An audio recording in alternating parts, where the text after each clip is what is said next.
हाय नमस्ते, मी शोभा तुम्हा सगळ्यांचे अगदी मनापासून स्वागत करते माझ्या एका छोट्याशा ब्लॉगमध्ये. कशा आहात सगळेजण? श्री स्वामी समर्थ. शुभ सकाळ सगळ्यांना. आज ना मला एकदम सिंपल असं गावाकडल्या पद्धतीत ओल्या नारळाची बर्फी बनवायची होती आणि ते तुमच्याबरोबर शेअर करायचं होतं. तर सगळ्यात अगोदर बघा, मी 3 नारळ असं फोडून स्वच्छ धुवून घेतलेले आहेत आणि इकडं ना स्वच्छ छोटे छोटे ना असं काप करून घेतलेले आहेत. आणि आता मी मिक्सरच्या जारमधून ना हे सगळं खोबरं ना फिरवून घेतलेले आहे. आता तुम्ही खिसूनसुद्धा घेऊ शकताय. तर आता मला खिसायला वेळ नव्हता ना, त्याच्यामुळे तर आता मी मिक्सरच्या जारमध्ये फिरवून घेतलेले आहे. तर खिसून सुद्धा खूप छान होतं बरं का. आता इकडं एक वाटी साखर घेतलेली आहे मी आणि त्याच्यानंतर एक 6 ते 7 ना विलायचीची अशी पूड घेतलेली. तर कढईमध्ये अगदी थोडंसं तूप ओतलं. त्याच्यानंतर आपलं हे बघा, जे ओले नारळाचं ती खीस होता, सॉरी, ते आपण ना असं परतून घ्यायचं अगदी मंद गॅसवरती. फुल गॅस वगैरे काही करायचं नाही, कारण थोडंसं बघा करपायला लागतं आणि त्याची चव पण बदलते. असं आपलं जेवढं मंद गॅसवर बनवल तेवढं ना खूप छान होतं चवीला पण. एकदम सिंपल रेसिपी आणि एकदम ना कमी साहित्यात, अगदी 3च साहित्यात, मला तरी असं वाटतं 3 ते 4 साहित्यात. तर अगोदर थोडं थोडं करून साखर टाकली, विलायची पूड टाकली. त्याच्यानंतर बघा, आता आळणी पदार्थ काही बनवत नाहीत ना, म्हणून त्यासाठी थोडंसं मी अगदी चिमूटभर ना मीठ टाकलेलं आहे. तर हे बघा, खूप छान असा कलर यायला लागला. अगदी बघा, लाल कलर येईपर्यंत असं छान परतून घ्यायचं. त्याच्यानंतर ताटाला आता हेच खीस होतं ना, तेच ताटात मी थोडंसं तूप लावून घेतलेले आणि एक 5 ते 6 मिनिटं ना असंच मंद गॅसवर सारखं एकसारखं परतत राहायचं. आणि आता जास्त बघा, मी साखर जास्त वापरली नाही, तर आता अ, जास्त जर कडक बनवायचे असेल ना, तर जास्त साखर वापरू शकते. तर आता मला जास्त कडक अशा आवडत नाही, त्याच्यामुळे मी मापातच ना अगदी एवढी साखरसुद्धा अगदी प्रमाणात होती बरं का. अगदी मी प्रमाणातच टाकलेली साखर आणि जशी मी नेहमी बनवते ना त्याच पद्धतीनं. आता प्रत्येकाची पद्धत वेगवेगळी असते, आता मला काही माहीत नाही, पण आता माझी तर पद्धत ना असं एकदम सिंपल, सहजासहजी कोणालाही येऊ शकते, एकदम गावाकडल्या पद्धतीत असं ओल्या नारळाची बर्फी. तर छान परतून झालं बघा, अगदी लाल कलर येईपर्यंत. आणि आता हे सगळं सारण असं ताटात ओतून घेतलेले. आता कढई तर इतकी पोळत होती ना, भरपूर सारे चटके बसत होते आणि उलताना सुद्धा. तर उलतानाच मी आता सगळं पसरवून घेणार आहे. थोडंसं थंड झालं की बघा हाताने लगेच, तर गरम असल्यामुळे ना, आणि सकाळी सकाळी असं मस्त माझं ओल्या नारळाच्या बर्फीचा बेत चालू होता. तर हाताला चटके बसायला लागले म्हणून ना, आता थोडंसं हळूहळू आता बघा, असं उलताना आणि जर सगळं काही फिरवता येत नाही, थोडं का होईना हाताचं आपलं. आणि एक 2 तासानंतर ना छान असं आपलं सेट झालं होतं बघा बर्फी. आणि एक 2 तासच फक्त ठेवायचं. तर 2 तासासाठी मी झाकून ठेवलेलं. आता कट करून घेणार आहे. एकदम छोटे-छोटे कट करून घेतलेले. एकदम खूप छान असं आपली बर्फी झाली होती बरं का.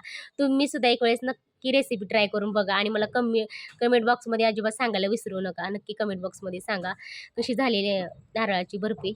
खूप सिंपल असं बनवले बघा आणि अगदी सगळं साहित्य प्रमाणात होतं. तर या सगळे मस्त नारळाची बर्फी खायला आणि कमेंट बॉक्समध्ये नक्की सांगा. तर 12:30 वाजलेत बघा आणि असं आभाळ आलेलं आहे. तर कालची ना भरपूर सारी भांडी होती, ती पटकन घासून घेतली सकाळी सकाळी. परत आत काय कपडे आणि बाहेर काय कपडे. आणि शांत शांत वातावरण, तर घरी कोणी नाही. अक्षू, आपली माऊली सगळे शाळेत गेले होते आणि प्रत्येकजण आपल्या कामात. तर माझं इथं बघा, सगळी कामं झाल्यानंतर ना अशी काही कामं चालू असतात. सगळं भाज्या वगैरे निवडानिवड करून ठेवायचं, लसूण सोलायचं. परत ना ज्यावेळेस आपण स्वयंपाकाला लागतो त्यावेळेस ना सोपं पडतं आणि पटकन होऊन जातं स्वयंपाक. तर आता भाज्या वगैरे निवडायला घेतल्यात. आणि काल ना ते सुवासिनीचा कार्यक्रम, देवाला जायचं, स्वयंपाक बनवायचं, हे सगळं करत करत ना मला काही निवडणं वगैरे झालं नाही. तर रात्री बघा, आजच्या सकाळच्यासाठी ना शेपू फक्त निवडून ठेवलेली, कोथिंबीर आणि शेपू. आता खराब होऊन जाईल म्हणून ना परत रात्री उशीरपर्यंत निवडत बसली होती भाज्या सगळ्या. मीटिंगवरून आले की तेच काम लागलं होतं रात्री मला. परत आता म्हणलं, आणि आता एवढ्या छान मिरच्या आहेत बघा, ह्या मिरच्या ना मला भरपूर सारे आवडते, ठेसा वगैरे बनवायला आणि खायलासुद्धा ठेसा. तर इकडं घेवडा वगैरे निवडायचा आहे. आणि भेंडी बघा, त्यावेळी जरा जास्त भेंडी आणलेली मावलेश्वर पप्पांनी. आणि शिल्लक बघा फ्रीजमध्ये अजून घेवडा, मिरची असूनसुद्धा मिरच्या आणि घेवडा परत आणलेले आहेत.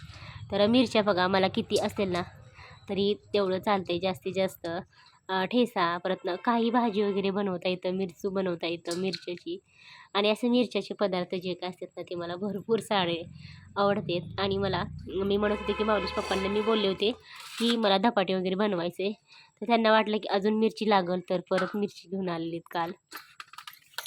तर चला, आता काय सुद्धा करमन असं झाले बघा, घरी कोण नसल्यामुळं का नाही. सगळं शांत शांत वातावरण, माझी जी कामं होती ती आवरून घेतली. परत आता शेळीला ना पाणी वगैरे टाकलं, ते गवत वगैरे टाकलं. आणि आपले हे जे पिल्लं आहेत ना एवढी मज्जा करतात ना, एवढी मस्ती करतात.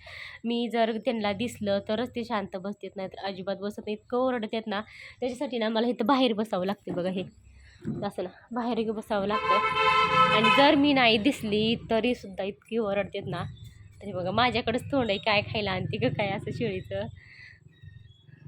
खरं सांगते, मुक्या जनावरांना इतकं ज्ञान असतं ना, काय सांगायलाच नको. त्यांना लगेच कळतं आलेलं गेलेलं, आणि लगेच माणसं ओळखतात. आता मी जर बघा जवळ जाऊ दे तर लगेच उठून उभा राहते शेळी.